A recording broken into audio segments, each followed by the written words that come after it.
Hey guys, welcome back to another Warframe video, and today I'd like to continue my series of Behind the Frame, and today I want to be covering Excalibur. I get that some people may be thinking that Excalibur is just Tenno Hayden, you know, and they just changed his name to make this game. Yes and no, right? Because if this was a single player game, we probably would have been called Hayden. That's who we would have been. But the fact that they wanted to make it a multiplayer game meant that who is Hayden? Who is the main character? Who is the hero? Is it you or is it me? Right? Where we all have to be the hero. So they had to take that away. They had to knock that down a little bit. So it's like, we are all Tenno. So we all get to be Hayden. So who is this main character, this image of Hayden that we all maybe want to be if we play Dark Sectors or know of it? We all can be him. But we all can be him without being him, if that makes sense. So yeah, they renamed him Excalibur, but does that mean that there's nothing to the lore? It's just a Hayden skin that we all get to pick? No. He is still has high correlations with the lore and the myth of Excalibur. Excalibur, probably the most known name to the masses in Warframe. However, it is the story that people probably know fully, you know, the full truth and nothing but the truth, the least, because in this actual timeline, whether it be 5th or 6th century or earlier, there wasn't really written accounts of the tale. It's not till way later in history that they actually started to try to piece together what happened. By what, like the telephone game, you know that stuff gets distorted the longer time goes on. So what is actually fact? If there's any fact at all, because it could have just been some Shakespearean story that was transpiring throughout the ages, right, out of boredom. What is the actual story that we know, right? So it's actually very fitting for Warframe. It is extremely fitting. When I first started playing Warframe years ago and I saw Excalibur for the first time, I was like, bravo. I don't know what a Warframe is. I don't know what I am, but I know that this is the perfect name for a Warframe, because Warframes are the mightiest weapon that we know of in this universe, right? And that is the perfect name. Excalibur is the perfect name to name a Warframe. In fact, I had speculated way in the past that the other Warframes in the future would be named other mythical and holy weapon relics from history. I was wrong, sadly and disappointingly, but very easily Warframe could make tons of different Warframes named after legendary weapons. So let's go into the tale, you know, the myth, the legend, what actually supposedly happened. So some versions tell a very old tale, which is like all of this stuff transpired before Stonehenge existed. In fact, I think Merlin was supposed to have created Stonehenge. If that's the case, then most of the story is wrong, because timeline, events, and people is altered. Perhaps, you know, the story was added onto later, or the story is just not true. Also, when Christianity came along, they also altered the story, you know, to impose their beliefs and their ways upon the story as well. Which, if that's the case, then they altered it and it's not true in itself. You know, leave something alone so we can know the true tale. So trying to find a middle ground of what, you know, is the widely known story, this is what I will tell now. So the way the story goes is the Roman Empire had left Great Britain, and this created a power vacuum because there was no authority at the time, right, supposedly. So groups like the Saxons had entered in with minimal to no resistance, and they just started to take everything by force, even though there was actually no historical evidence that they were actually, you know, doing bad stuff. They did come in, but it looked like they came in peacefully from my point of view, and just started to intermingle every which way. However, the story could just be made for propaganda or because of racistness and stuff like that later. But it looked like at the time there was no conflict, there was no big battles, there was no big wars. But the story says there is. So let's go with the story, right? The myth.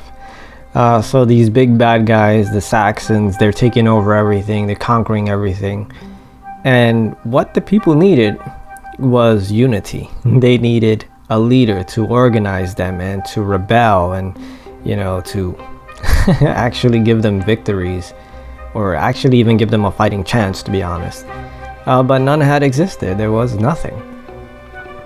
However, there was this legend going around, which there was a sword in a stone, whether it's put there by Uther, Pendragon, or Merlin, which is actually called Myrddin, you know, or someone else. It remains to be seen. Too many different versions to know what actually was, who placed it in there. But the point is, there was a sword in a stone, and the theory was whoever pulled it out would be this great leader who would unite Britannia and would become the leader of the resistance and would fight back the Saxons and the others to then give them, you know, their land back. This sword, however, that's in the stone is not Excalibur, okay?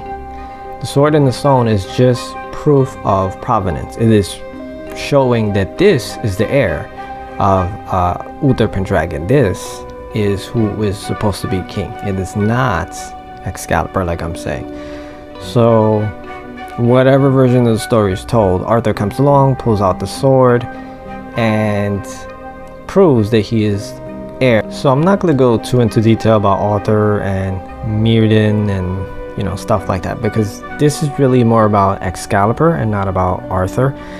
So where does Excalibur come into this tale? So what happens is Arthur fights a Black Knight in the woods at some point. You know, like everybody was getting their ass kicked trying to pass through his territory. And nobody could make it by him. So Arthur came along and was like, you know, I'm going to have to go in there, whip this guy, and, you know, free the people, allow them to pass through this area, or whatever it is that they were trying to do. So he goes there to fight the Black Knight, and he actually gets his ass kicked too, because his sword that he pulled out the stone wasn't actually worthy in comparison to this Black Knight's sword. So when their swords met, Arthur's sword broke, and Arthur took a massive blow, which knocked him off his horse, and then his horse dragged him off. So yeah, that sword was broken and was destroyed. But later, Myrddin took Arthur to a ancient Celtic deity, a lady of the lake, to try to get something that would help him, a better sword, a better weapon. And she did. She gave him a sword. You know, you pay tribute to deities, you offer them something in respect and stuff like that, and you might get, you know, what you wish for.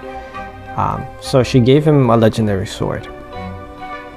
However, she told him you have to always prove that you are worthy of this. You can't just like sit back and do nothing and, you know, boast or whatever. You have to actually be worthy of this fucking sword, kind of thing. So he always tried to prove his worth and always tried to be worthy of that sword. So this sword is actually pretty powerful, and this sword that she gave him is Excalibur. This is not a sword forged by man. This is not some artifact you're gonna find in a museum. This is a mythical thing. If this thing exists, then it's supposed to be magical.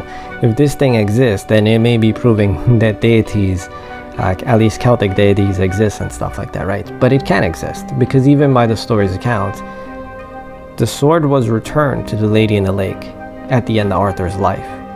So you wouldn't find Excalibur. So mixing in Excalibur's moves from Warframe while telling the story so I don't have to double back is what I should do here. And what I want to start off with is Excalibur's passive, right? So he does more damage when he's wielding a sword. So in mythology, if Arthur was real and there's no magic behind it, he was an extraordinary swordsman, because he was able to best pretty much armies by himself. You know, dashing from opponent to opponent to opponent, just besting everybody. If there's no magic involved, he was a great swordsman. Secondly is slash dash. Well, if magic exists, then yeah, Arthur was pretty much like this. This is reality. This is There's not really much to say. This is how it is. I'm gonna jump to his last move really quick.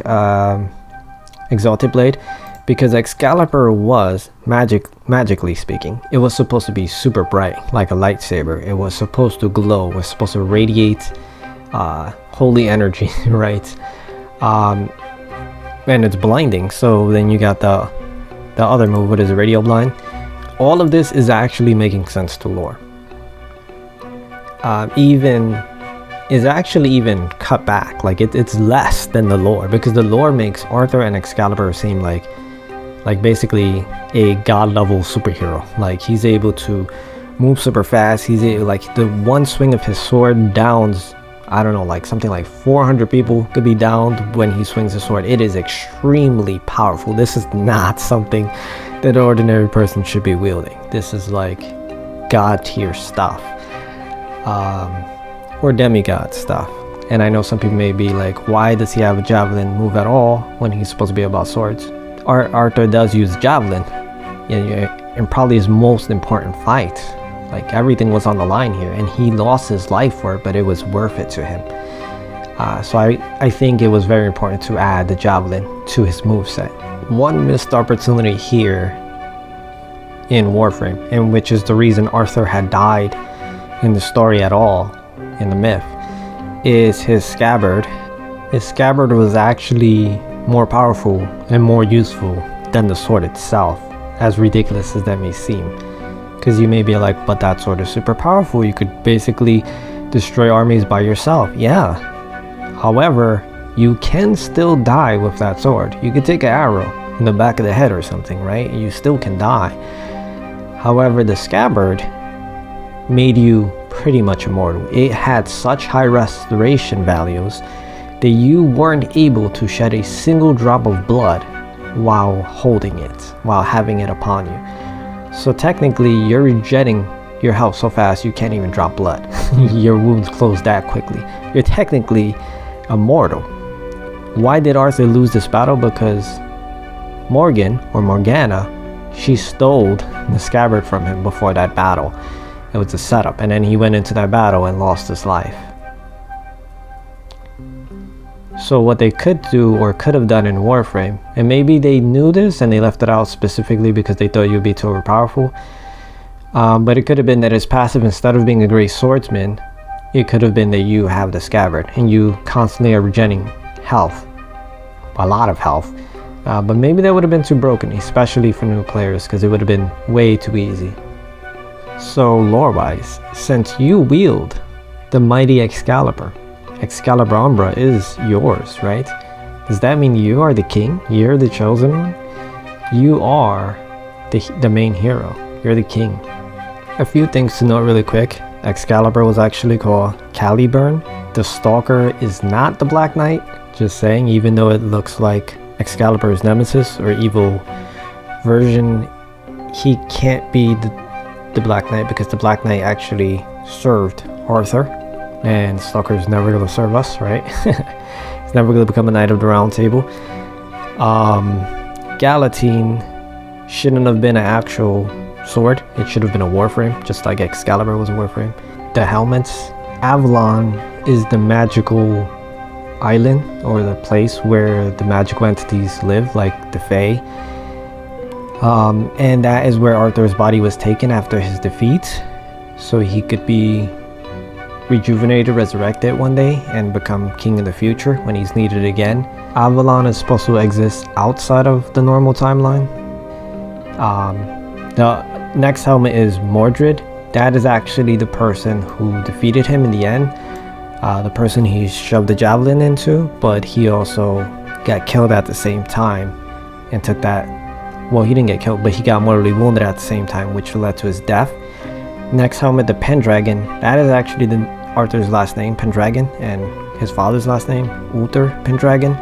This may be kind of weird, but I want to put this out there, this idea, which is, you know how they're doing 2 frames for everything? Like, there's Hydroid is a male aqua frame, and then you have Urelli is a female aqua frame, right? And they do this for everything, like, you know, for fire and so on. I imagine they're going to do it for every category. When it comes to Excalibur, how can they make a female Excalibur, right? Well, what could be done is Excalibur's scabbard, because if Excalibur is supposed to be a sword and it's turned into a Warframe, the scabbard itself is a completely different entity, not a sword, a different thing, a scabbard. So why can it be made into a Warframe itself? The sword is an outie and the scabbard is an innie, right? It's like male and female, it's yin and yang. The scabbard should be a female Excalibur, from my point of view. You could call her Saya, and it will be a healing frame. Just a thought. However, perhaps it's more fitting to have like Joan of Arc's sword, which sort of Catherine. Maybe that's more appropriate as a counterpart for Excalibur. I don't know. I'm not the creators of Warframe, so it's not in my hands. But anyway, that's all I got for now, guys. Thanks for watching. If you guys like this video, I'll continue this series. So see you guys next time.